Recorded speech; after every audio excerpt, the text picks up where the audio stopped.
Hello. My name is Phrae. Tonight, I want to tell you a story. A story that's buried deep in my heart. A story I've tried to forget, but can't. The story of the ghost of the railway. Have you ever heard of it?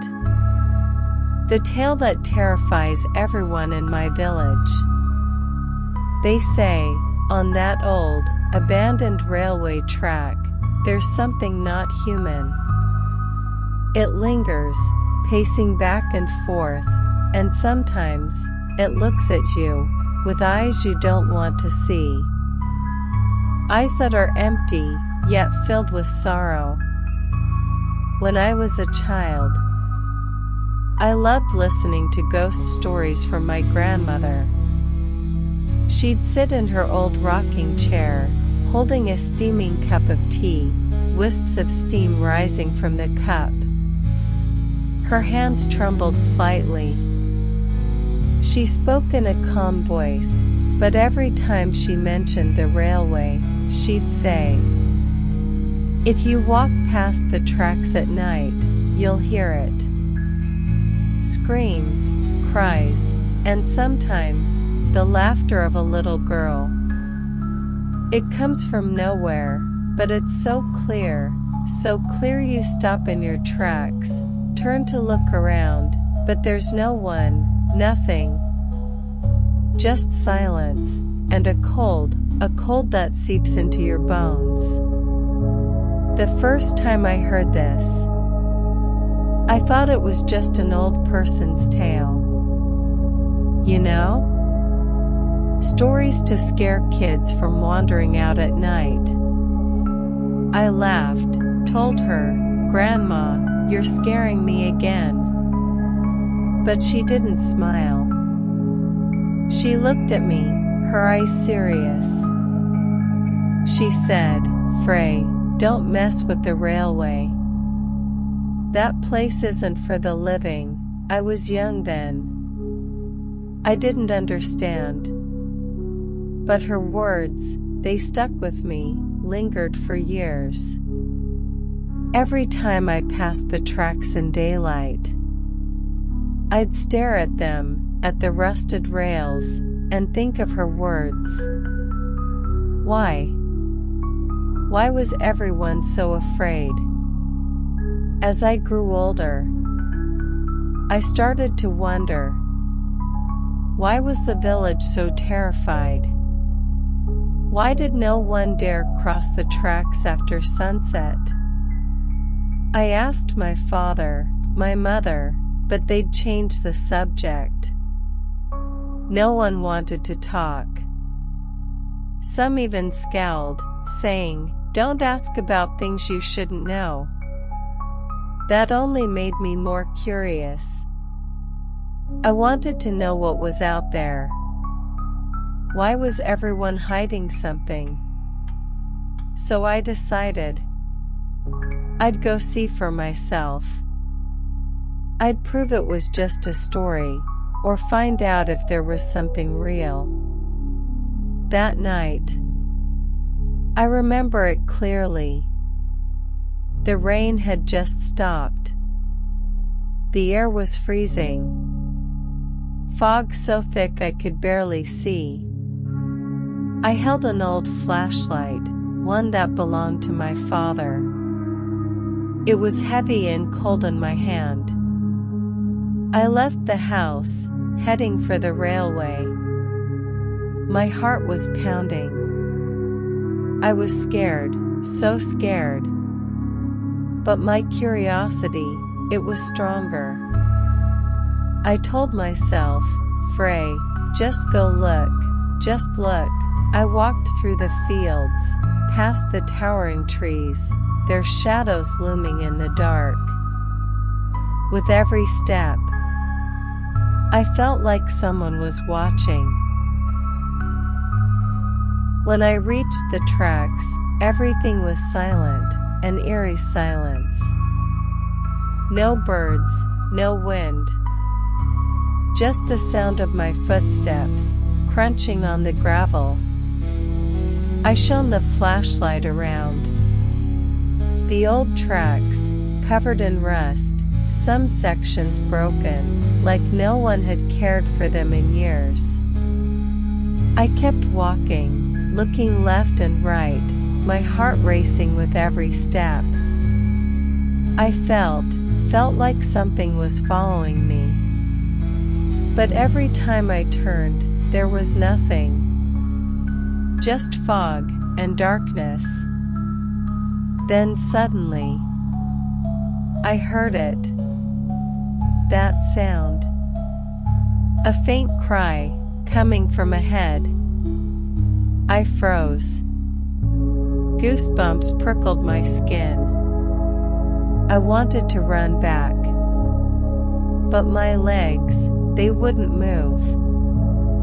Like something was holding them. I tried to calm myself, told myself it was just the wind, or maybe an animal. I took a deep breath, and kept walking. The crying grew louder, clearer, until I was sure. It wasn't the wind.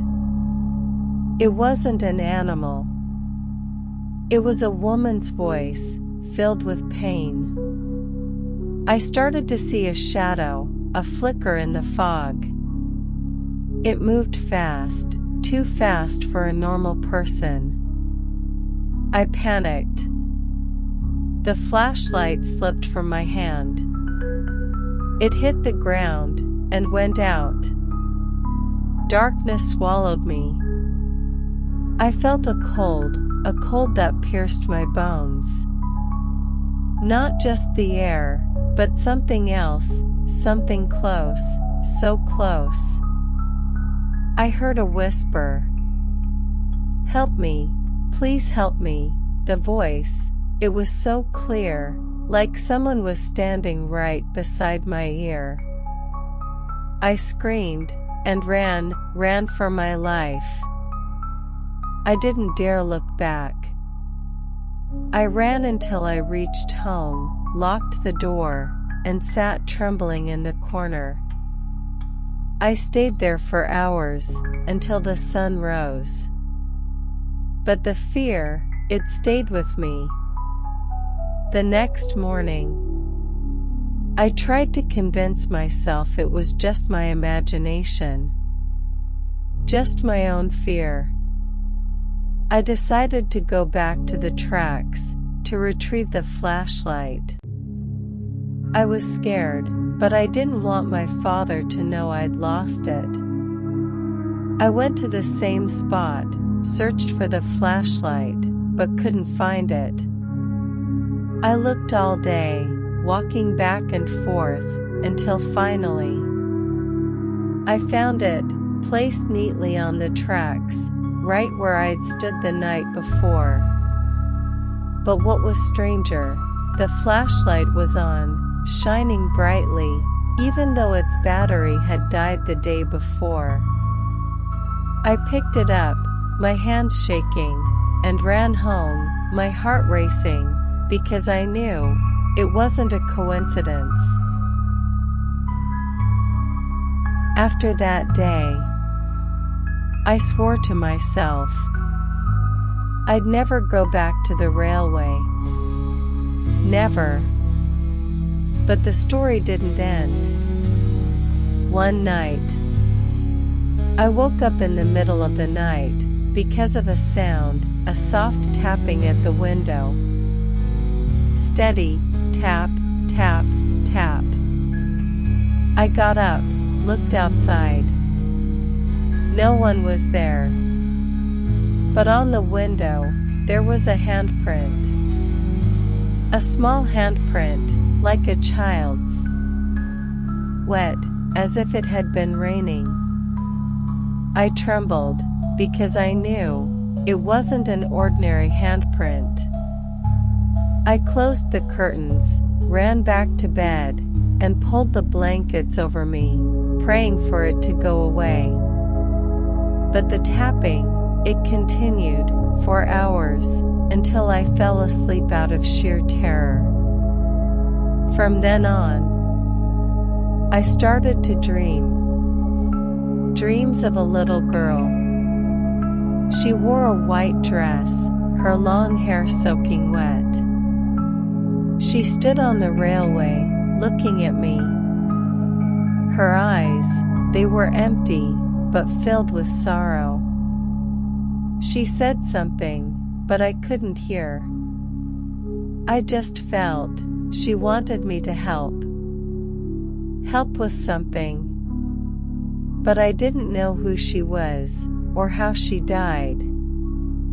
Every time I woke, I felt heavy, like something was pressing on my chest. Like she was following me everywhere. I grew afraid even of my own shadow. I started asking around the village, asking about the railway. But everyone refused to talk. Some got angry, saying, "Don't meddle in things you shouldn't." My curiosity grew. Why was everyone so scared? Why wouldn't anyone tell me? I went to Aunt Sam's shop. She knows everything about the village. But when I asked about the railway, her face darkened. She said, "Phrae, stay away. That place is no good." I was even more determined. Why was everyone hiding something? What was really going on? Then one day, I met an old man. He was sitting at a roadside pavilion, holding an old walking stick, staring at the road. His face looked weary, like someone carrying a secret for too long. I approached him, asked directly, "Sir, what's with the railway? Why is everyone afraid?" He paused, looked at me. His eyes were cloudy, like someone who'd seen too much. He spoke slowly. "Phrae, those tracks, they're not just tracks. They're where spirits are trapped." I got chills, but kept listening. He said, 50 years ago, there was an accident. A train derailed. Everyone on board died. Everyone, including a little girl. Her name was Lynn. She was only 10. They say her spirit still lingers there because she can't find her mother. She waits, waiting on the tracks, waiting for the day her mother comes for her. I listened, my heart breaking. I thought of the girl in my dreams. The handprint. The crying. It was her. Lynn. She was still there. I wanted to help. Wanted her to move on. But I was afraid, so afraid I couldn't act. So I just prayed. Prayed she'd find her way. Prayed she'd find her mother, and rest. But every night, I still dreamed. Dreamed of her. Dreamed of Lynn. And every time, I felt guilty.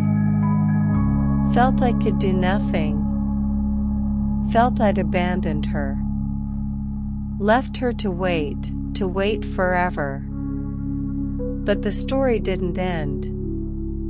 After the old man's tale, I started noticing stranger things.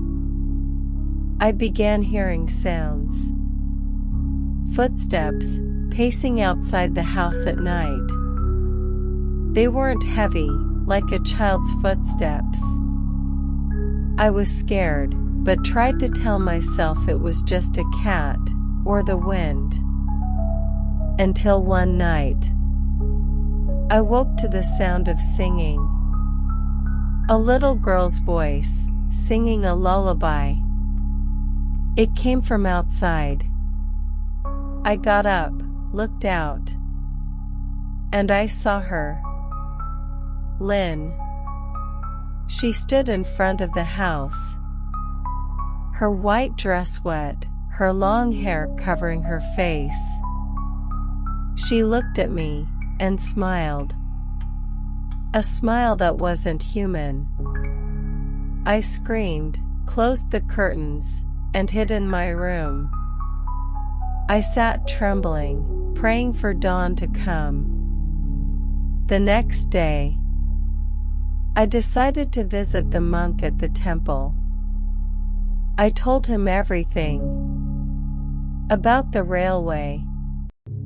About Lynn.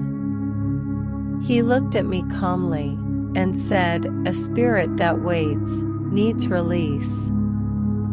If you're afraid, it'll keep following you. But if you're brave, you might help it." My heart trembled. Help? How could I help? I was terrified, barely able to move. But his words made me think. If I did nothing, Lynn would keep waiting. Waiting forever. I started researching. Went to the old library in town. Dug through dusty records. I found an article about the train accident 50 years ago. It said the train was carrying passengers to a festival. Families, including a mother and her daughter. A little girl named Lynn. The article said, Lynn's mother died at the scene.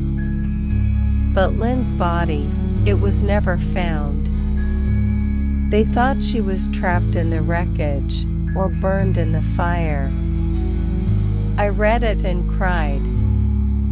Lynn. She wasn't just waiting for her mother. She might not even know her mother was gone. I started to feel a sense of responsibility. I had to help her. I had to do something. I asked more people in the village. Asked about Lynn's family. Asked about what happened. I met Grandma Bua. She was a neighbor of Lynn's family back then. She said, Lynn was a lovely child. She adored her mother. Whenever her mother went to work, Lynn would sit at the front of the house, waiting until she returned. Grandma Bua said, on the day of the accident, Lynn was so excited because her mother was taking her to the festival. No one knew it would be their last day. I listened, my heart aching. Lynn. She was just a child who loved her mother. A child who waited with hope. I made a decision. I'd go back to the railway. Not to prove anything, but to help. I prepared. Brought flowers, incense, and a photo of Lynn's mother I found in old records. I also brought paper, a letter I wrote to Lynn, telling her her mother loved her and was waiting for her somewhere.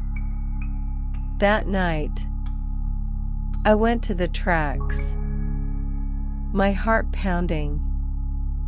But I told myself, Phrae, do this for Lynn, do this so she can move on. I placed the flowers, lit the incense, and set her mother's photo on the tracks. I read the letter aloud. Lynn, your mother is here. Go with her. You don't have to wait anymore. At that moment, a strong wind blew. The incense went out. I felt a cold that made me shiver. Then I heard it. Laughter. A child's laughter. It wasn't frightening. It was like a child filled with joy. I looked around and saw a shadow. The shadow of a little girl. She ran into the fog, running with another shadow, a larger one, like an adult. I smiled, tears streaming down, because I knew Lynn had found her mother. Since then, I haven't dreamed of Lynn. The handprint on the window disappeared. The footsteps at night stopped. But the railway, it's still there. Still silent, still eerie.